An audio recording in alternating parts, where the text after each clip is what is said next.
Opinion: will an AI pilot be made the fall guy again? The man who miraculously survived the AI-171 crash in Ahmedabad must be wondering what he had done to be saved by this act of God.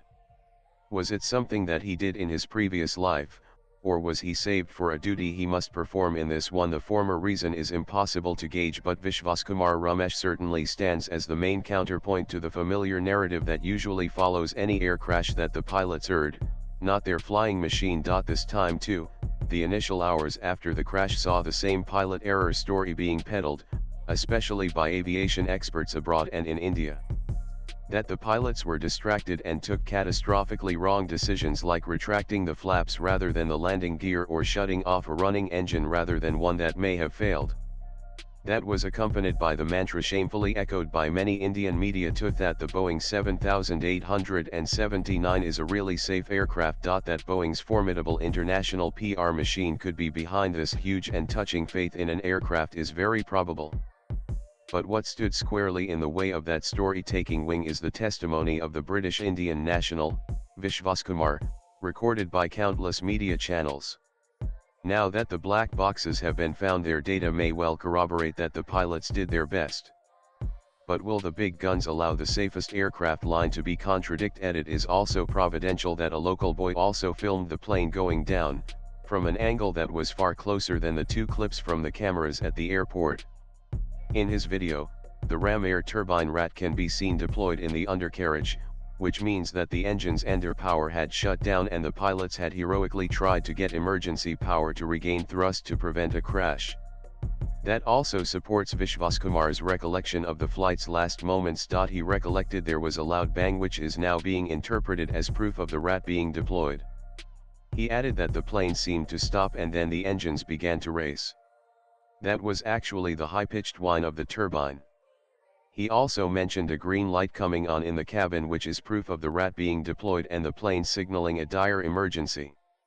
None of these point to the pilots being distracted or careless. It points squarely to the aircraft. When Air India's much-loved Emperor Ashoka Boeing 747 aircraft AI-855 bound for Dubai crashed on January 1, 1978, in the Arabian Sea near Mumbai's Bandra Bandstand just minutes after takeoff, the investigation followed a rather predictable trajectory. The disaster was blamed on the extremely experienced pilot, Madan Lal Khukar, whose colleagues in the cockpit also had many thousand flying hours to their credit. This, despite evidence of instrument failure. The cockpit voice recorder revealed that the captain's attitude direction indicator ADI had toppled, still showing a right bank relative to the horizon when it had actually straightened out. The first officer's ADI reply indicated his ADI had also toppled. Only the flight engineer's ADI showed the aircraft had leveled out. How could the pilot then be solely blamed for banking left to correct that angle when the plane's instrument had malfunctioned? But sadly, he was. In 1985, a single federal district judge in New York rejected charges of negligence against the Boeing company and other defendants in a suit related to the crash. Judge James M. Fitzgerald ruled that the plaintiffs' families of those who died in the crash had not proved their contention that it was primarily caused by malfunction of a cockpit instrument. He ruled that the main cause of the crash was the negligence and disorientation of Captain Khukar. He said Khukar was unfit to fly as he was taking diabetes medication and had been dieting, adding that he had consumed alcohol the night before. He also said the co-pilot was negligent as he had not watched the instruments and warned Khukar. Even today's rules, there were none in 1978, stipulate pilots cannot drink alcohol 8 hours before a flight. If Khukar had consumed any, it was 24 hours before.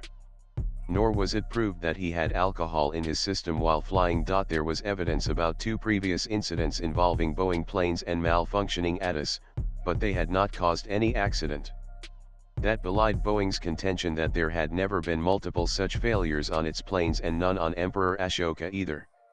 One of the incidents was then shown to have contradictory evidence and the judge was not convinced that the other one made a difference to the main issues of the AI-855 crash case. So, the judge decided anyway the ADI had not failed and hence there were no alarms and that the pilot was to blame.